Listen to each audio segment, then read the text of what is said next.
إن الحمد لله نحمده تعالى ونستعينه ونستغفره ونعوذ بالله من شرور أنفسنا ومن سيئات أعمالنا من يهده الله فلا مضل له ومن يضلله فلا هادي له وأشهد أن لا إله إلا الله وحده لا شريك له وأشهد أن محمدا عبده ورسوله أما بعد يا أيها الناس اتقوا ربكم الذي خلقكم من نفس واحدة وخلق منها زوجها وبث منهما رجالا كثيرا ونساء واتقوا الله الذي تساءلون به والأرحم إن الله كان عليكم رقيبا يا أيها الذين آمنوا اتقوا الله حق تقاته ولا تموتن إلا وأنتم مسلمون يا أيها الذين آمنوا اتقوا الله وقولوا قولا سديدا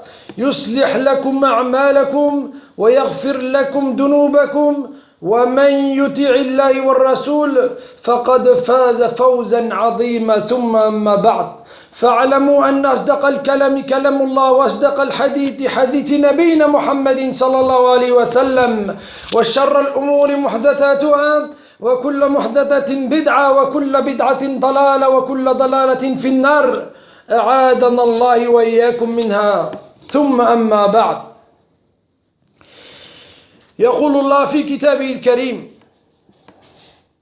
إنا أنزلناه في ليلة القدر وما أدراك ما ليلة القدر ليلة القدر خير من ألف شهر تنزل الملائكة والروح فيها بإذن ربهم من كل أمر سلام هي حتى مطلع الفجر. Allah Rabbil Alamin nous dit dans son livre: nous l'avons certes fait descendre pendant la nuit du destin. Et qui te dira ce qu'est la nuit du destin? La nuit du destin est meilleure que 1000 mois. Durant celle-ci, les anges descendent ainsi que l'esprit Djibril par permission de leur Seigneur pour tout ordre. Elle est paix et salut jusqu'à l'apparition de l'aube. Sourate 97. Allah il a dit: nous l'avons fait descendre, yani le Coran, en une nuit bénie. Nous sommes en vérité celui qui avertit, nuit durant laquelle est décidé tout ordre sage. C'est là un commandement venant de nous. Sourate 44, verset 3. Le messager d'Allah sallallahu alayhi wa sallam a dit: celui qui célèbre la nuit du destin avec foi et en espérant la récompense d'Allah se verra pardonner ses péchés passés. Rapporté par Al-Bukhari. Na'am ya ibadallah. Il y a des gens qui pensent que la nuit du destin, Laylat al-Qadr, c'est une nuit durant laquelle il faut manger, rencontrer ses amis, discuter, parler, ou même faire un match entre potes, ou regarder un match à la télé. Kalla ya muslim. Là, Allah, il nous a accordé par sa grâce d'être parmi ses adorateurs jusqu'à arriver aux 10 dernières nuits du Ramadan. Naam. Savez-vous ce qu'est les 10 dernières nuits du Ramadan? Eh bien, sachez que le Ramadan, c'est le meilleur des mois de l'année. Et sachez que les 10 dernières nuits de Ramadan, c'est les 10 meilleures nuits de l'année. Et sachez que dans les 10 dernières nuits de l'année, dans ces 10 meilleures nuits, il y en a une qui est la meilleure nuit de toutes les nuits de l'année. Et cette nuit-là, ya ibadallah, qui te dira ce qu'est cette nuit-là? Allah il a dit: nous l'avons fait descendre lors d'une nuit bénite. Naam. Le Coran était descendu pendant la nuit du destin. Il s'agit là du meilleur livre d'Allah, de sa parole, la parole de celui qui a créé les cieux et la terre en 6 jours. Naam. Ibn Abbas, il a dit, le Coran a été descendu en une seule fois au ciel du bas monde. Parmi les 7 cieux, il y a le ciel de la dunya. Et le Coran, il est descendu dans ce ciel-là la nuit du destin. Naam. Ensuite, il fut révélé pendant 20 ans. Naam ya ibadallah. Ibn Abbas, il nous explique que le Coran, la parole d'Allah, elle a été descendue en une seule fois la nuit du destin, et qu'ensuite, ce fut des révélations pendant 20 ans de la prophétie du prophète. C'est verset par verset, pour qu'on puisse les comprendre plus facilement. Naam. Voilà comment le Coran il est descendu.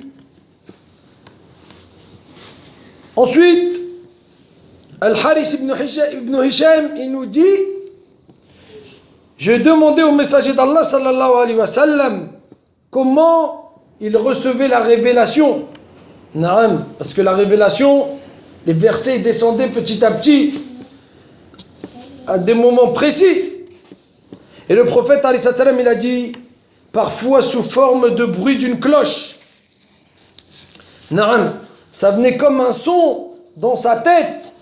Et là il dit, et c'est la plus pénible forme pour moi. Quand le porteur de la révélation s'en va, je retiens tout ce qu'il m'a rapporté. Et parfois, ce dernier se présente à moi sous forme humaine. Il me parle et je comprends ce qu'il dit. Non. Ici, le prophète alayhi salam, il nous explique comment la révélation elle descend à lui. Alayhi salam, qu'Allah il lui accorde les prières et les bénédictions pour la patience dont il a fait pour recevoir cette révélation et nous sauver du feu de l'enfer pour nous guider vers le paradis. Aïcha radiallahu anha, elle a dit, je vis la révélation descendre sur le messager d'Allah sallallahu alayhi wa sallam alors qu'on était dans une nuit glaciale. Il faisait très froid. Le prophète alayhi salam, il a commencé à partir. Yani, il a commencé à ne plus être présent avec eux dans la pièce. Et elle a dit, et je vis la sueur couler abondamment de son front. Le hadith, il est rapporté par Al-Bukhari. Na'am ya ibadallah. Voilà comment descendait la révélation. Et voilà comment est descendue la parole d'Allah, Rabbil Alamin. Allah, il a dit, tu n'espérais nullement que le livre te soit révélé. Ceci n'a été que par miséricorde de ton Seigneur. Na'am ya ibadallah. Allah Rabbil Alamin, quand il a vu l'égarement sur terre, quand il a vu que les gens s'étaient éloignés de leur religion, il nous a fait miséricorde de la guider en nous faisant descendre le Coran et en nous envoyant un messager. Maintenant, ya Abdallah, tu commences à comprendre l'importance de la nuit du destin. Tu commences à comprendre pourquoi elle est la meilleure nuit de l'année. Parce que c'est la nuit où le livre d'Allah il est descendu. Na'am ya ibadallah. Allahu Akbar. Seul un insouciant, seul quelqu'un qui n'a pas peur pour sa destinée peut dormir cette nuit-là et peut passer sa nuit à s'amuser ou à rigoler. Na'am ya ibadallah. Allah, il l'a appelée la nuit du destin, ya Abdallah. Pourquoi? Parce qu'elle n'est pas seulement la nuit où le livre il est descendu, mais c'est aussi cette nuit-là où Allah il prédestine tout. Il descend ton destin de l'année prochaine cette nuit-là. Na'am ya Abdallah. C'est cette nuit-là que les anges ils descendent avec l'ordre d'Allah de tout ce qui va se passer pour toi l'année prochaine. De tout ce qui va venir pour toi comme terme de vie. Na'am, peut-être ta dernière année, mais aussi les ressources, peut-être la perte de tes biens, ou peut-être des gains, mais aussi les événements cosmiques, qu'Allah nous en préserve de ces châtiments et nous accorde une bonne part dans l'ici-bas et dans l'au-delà. Na'am ya ibadallah. Cette nuit-là, c'est la nuit de la destinée, car c'est là où notre destin il descend. Et c'est là où tout notre destin il va être lancé sur nous pour toute l'année à venir. Alors, j'ai retenu cette parole de Cheikh Al-Fawzan, Hafidahullah.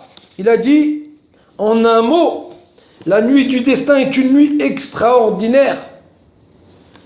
Elle est bénite et constitue un bienfait immense pour les serviteurs d'Allah. Le musulman doit tout mettre en œuvre pour en profiter et jouir de la récompense qu'elle lui apporte, car il en a grand besoin. Hada walhamdulillahi rabbil alamin.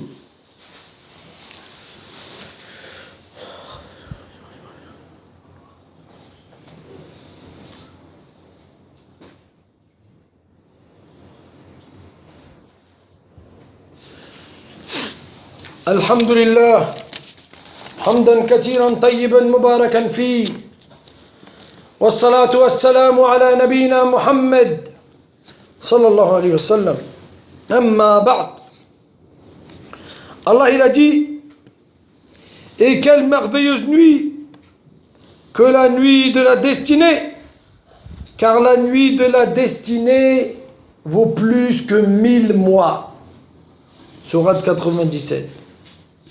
Allah Rabbil Alamin, il a dit, et c'est lui qui agrée de ses serviteurs le repentir, pardonne et efface les méfaits, et il sait ce que vous faites. Sourate 42, verset 25.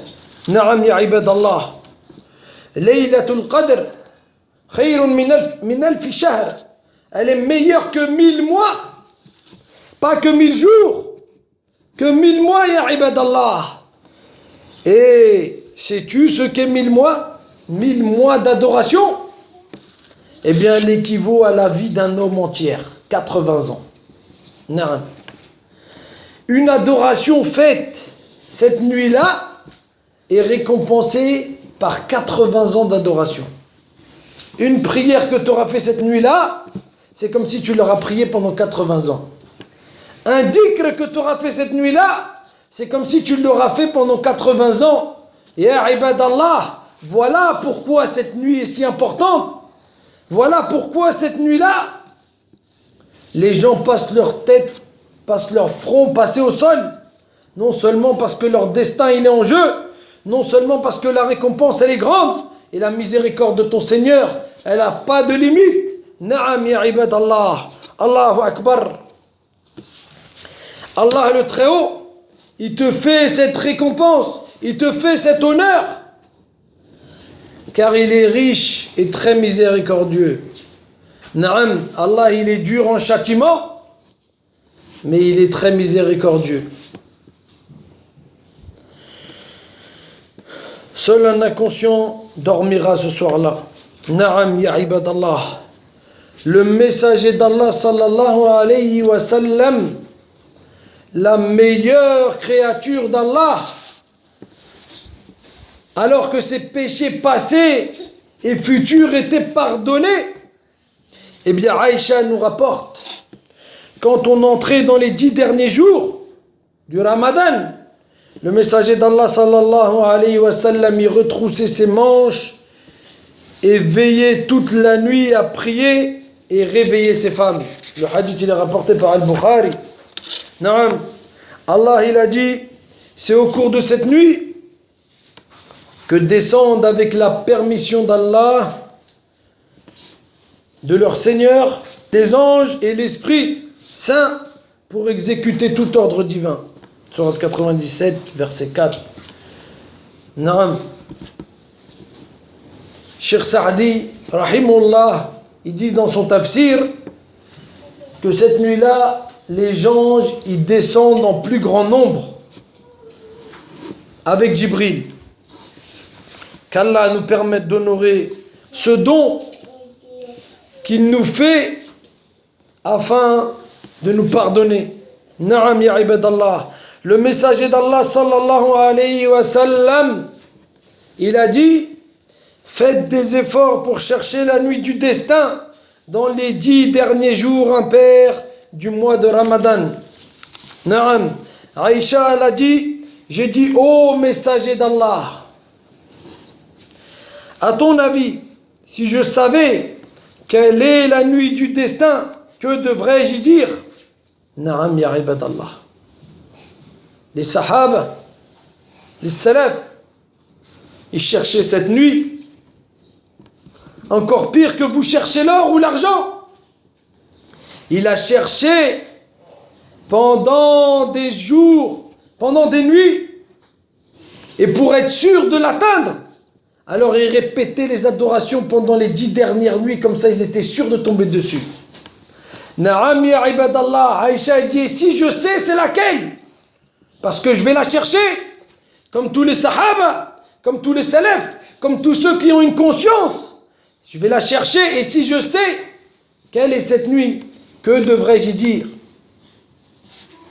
Le messager d'Allah sallallahu alayhi wa sallam, il a dit, alors dis, Allahumma innaka al-ghafou, tuhibbul afwa, fa'afu anna. Oh Allah, tu es certes celui qui pardonne et efface les péchés et les fautes. Tu aimes pardonner et effacer les péchés et les fautes. Alors, pardonne-moi et efface mes péchés et mes fautes. Le hadith, il est rapporté dans Sahih al-Tirmidhi. Na'am, ayyuha al-muslimoun.